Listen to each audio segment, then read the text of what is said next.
everybody, we're here with our Monday math video. We are completely done with geometry and 3D and 2D shapes, and we are moving into double digit addition. This is like the big thing that you learn in second grade. So starting today, we are getting serious. We are going to teach you guys so many great skills that you're going to use not only in second grade, but in third grade, in seventh grade, and when you're 35 years old, like us, you'll still be using these skills we're teaching you over the next few weeks. So really make sure you're listening and watching these videos and doing your best to follow along and learn all this awesome stuff we have to teach you. All right. So today we are going to be talking about how a number is larger based on tens and ones, and then what we can do if we have another large number that has tens and ones, and we can add those numbers together. So it's going to take a lot of different steps, and I'm going to tell you something that you might not understand at first today. It might take a couple days for it to really sink in for you to understand it. I wanted to start by talking to you a little bit about some of the things that you see up on the screen here. So you're going to notice not only do I have my packet today, but I also have some tens rods and I have some ones cubes.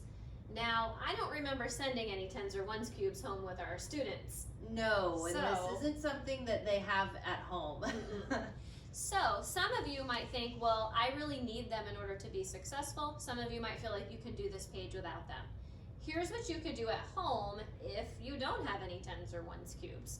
We came up with a list of some ideas that you could use. For example, you might have some pens and pencils at home that look nice and straight, just like tens rods. You could easily use those. Yep. You could use like drinking straws, or you could even use spoons or forks. I don't recommend knives, but you could use those and line up silverware for your tens. What are some things that they could use for ones cubes at home? I bet all of you guys or your parents probably has have change lying around, like pennies. So maybe you have a piggy bank. Maybe your parents, like your dad, probably drops his change in a certain spot each day at the end of the day, or they can get you like 10 to 15 pennies that you can use.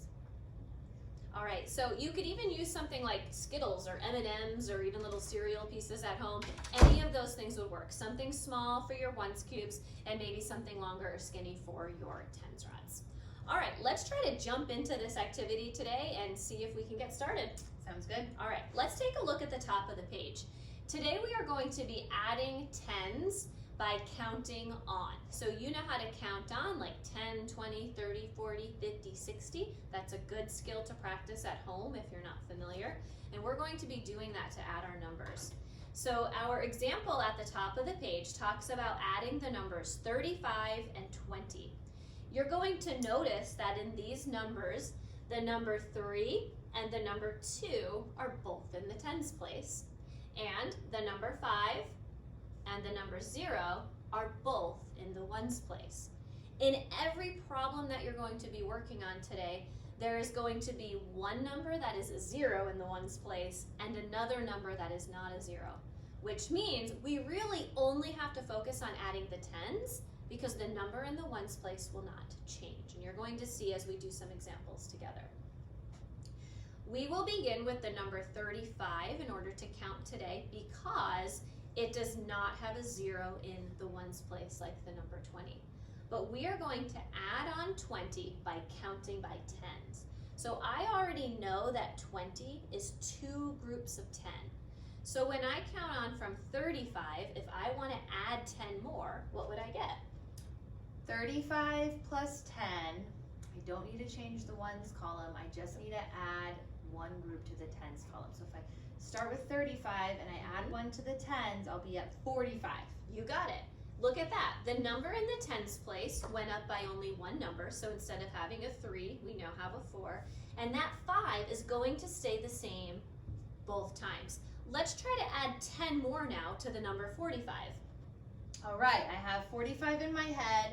I'm only adding one group of 10, so the 4 is going to go up to a 5. 55. You got it. So 35 plus 20 is going to give us 55. And we did that simply by counting our tens. All right, let's take a look at number 1. The directions say add tens, use cubes or Skittles or M&Ms or silverware at home, whatever Pennies, you have. whatever. Or you can use your mental math. And mental math means doing math in your head. Our first number is 46. So let's go ahead and show them how they can use these cubes. Can you model the number 46, Mrs. Grant? All right, sounds good. So 46, I'm gonna start with my tens place, and I see that I need 4 groups of 10. So I'm gonna use 4 tens rods. 1, 2, 3, 4, or 10, 20, 30, 40. Yep. Now I need to add my ones in there. 46, 6 ones. 1, I'm gonna lift these up so they can see it a little better on the board. So there's 4 tens. 41, 42, 43, 44, 45, 46. Awesome. So we have the number 46 in problem number 1, and now we want to add 30 to that number. Could you maybe show what 30 looks like down below? I sure could. 30 is 3 groups of 10. 10, 20, 30. Awesome. Mhm. So I'm going to show what that looks like when we put it down on paper to get our answer. Okay. So if we have the number 46 and I add 1 group of 10 to the number, you're going to notice that my ones did not change. There's Still 6 of them. there's still 6. Yeah. Only the number in my tens place changed. So 46 plus 10, 10, 20, 30, 40, 56. you got it. But I'm not done yet. Now I want to add another 10. Okay. Mrs. Grant, what do we get next? 10, 20, 30, 40, 50, 66. You got it. All right. Final one that we need to add, our last group of 10. Okay. 10, 20, 30, 40, 50, 60, 76. You got it. So 76 is our answer, whether we used our tens and ones cubes, whether we counted on the tens individually, or if we just did it mentally in our head. I want to see you write the answer 76 on all of those blanks for me. There's multiple ways that you could get your answer. Yeah, I'm gonna take a beat, just a second. Uh-huh. Kids, bear with me. If you have a parent who's watching this video, and mama or dad or whoever is with you, adult who is with you, you're thinking, why in the world are these teachers making my kids use tens, rods, and ones when I can just show them how to line these numbers up and add them the old school way? Please don't interfere with our teaching. We will get to that. We promise you that we are going to teach these kids how to line those numbers up and add them the old school way, like Miss Marquardt and I learned how to do, like your parents learned how to do. But we want to start here so that they understand why they're adding those numbers and what happens when they add the ones and the tens and what it looks like.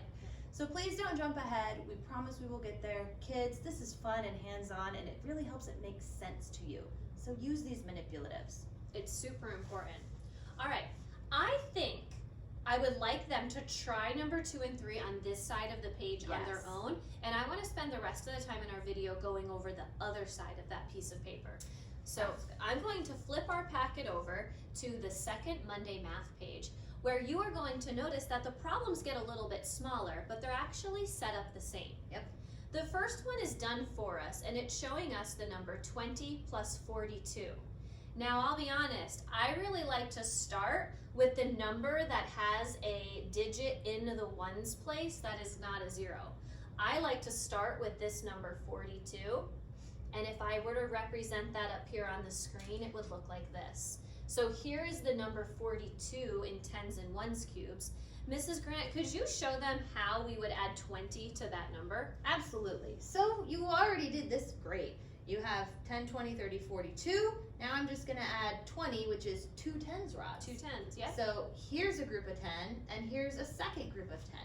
So once you added those, how many would you have as your answer? All right, let's count them. 10, 20, 30, 40, 50, 60, 61, 62. You got it. So we just proved that they did that problem correctly for us. The answer is 62. Now I want you to notice something on this paper. When you get to the number 50 plus 19, you're going to want to start with that number 19. And if it's helpful to you to circle that number so that you know where to start, that might be a really good idea. And then you're going to add your 50 or your 5 tens. When you get to problem 2 and 3, you're going to start with the number 53. That way you can easily just add on 30. And for the next one, you will start with the number 35 and you will just add on your 40 tens. And I'm telling you, you might be like, I can do this in my head easy. I would still challenge you to find something to use as tens, rods, and ones cubes, because it really does make it easier and it really does help your brain understand it better. Yep. So please try that if you can. There's a lot of, I love talking about research because I read a lot, but there is a lot of research that proves that when kids are actually moving things with their hands and writing things down, that it connects the little neurons that are in your brain into a way that it's easy for you to remember it later. So please do the practice correctly. It'll pay off when this gets a little bit trickier in a couple weeks. The next 2 problems are similar in the same way that we set up a problem. Why don't we do one of them together to make sure that they understand what to do? Sounds good. Why don't we do number 6? Oh. We have the number 21 plus 40. I like starting with the number that does not have a 0 in the ones place. So what do you need to do first? So I want to represent 21 with my tens, rods, and my ones cubes, or if I'm at home with my spoons and my pennies, or my pencils and my pennies, whatever you guys have that you want to use. So 21, 10, 20, 2 tens rods, and 1 cube, 1 ones cube. Good.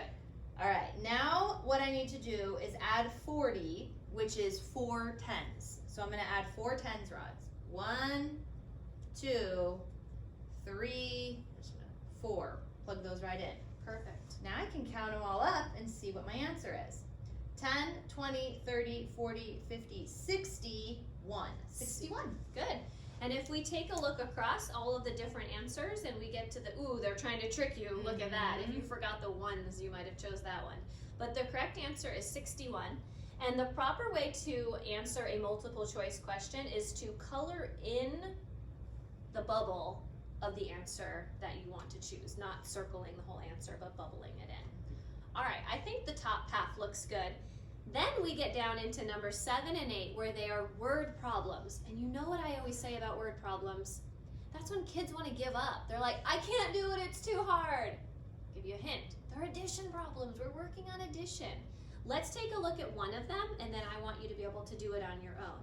Number 7 says, Nellie had 14 rubber bands. Then she bought a pack of 30 rubber bands. All right, so she had 14.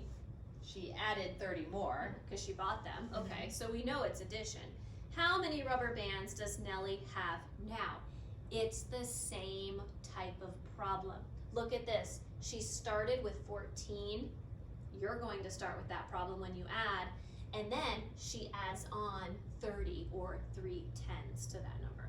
So would it be helpful if they wrote 14 plus 30 maybe in this blank space? They really could. They could write the whole problem out. They could write it sideways if they needed to. I'm going to try and write it tiny here.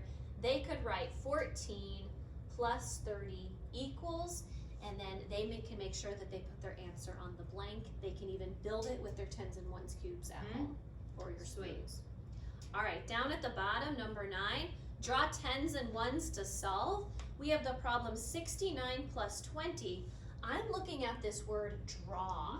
Ooh. So that's like an entirely new thing that they could do if they don't want to get these out. Like, what if they had a whiteboard at home and they wanted to use that on the problems where they didn't have to? They totally could. And I remember earlier on when we were doing some of our addition and subtraction earlier, we showed how to draw tens and ones.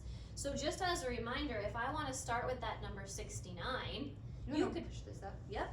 You could build that problem with tens and ones, but you can also draw it. And I like to draw my tens using just straight lines. So 1, 2, 3, 4, 5, 6. And then I like to draw my 9 ones with little X's because they're easier. But you could do circles if you wanted. So 1, 2, 3, 4, 5, 6, 7, 8, 9. So here's my number 69. I guess this is why they gave us this cute little space right here. I was thinking that would make a nice family photograph, but that's not what they're asking. I'm sorry. You can draw it in here if you want with the space. I don't mind where you draw it. And then we're going to add 20, so I'm just going to add 2 more 10s. And if you count that up, you should be getting the correct answer. All right, anything that you want to add before we stop today's video? No, I think we gave them a lot of great tips. Use those manipulatives, whatever you can find at home to represent tens rods and ones cubes. Use them. You'll be glad that you did. And we're going to keep practicing all week, so good luck, guys.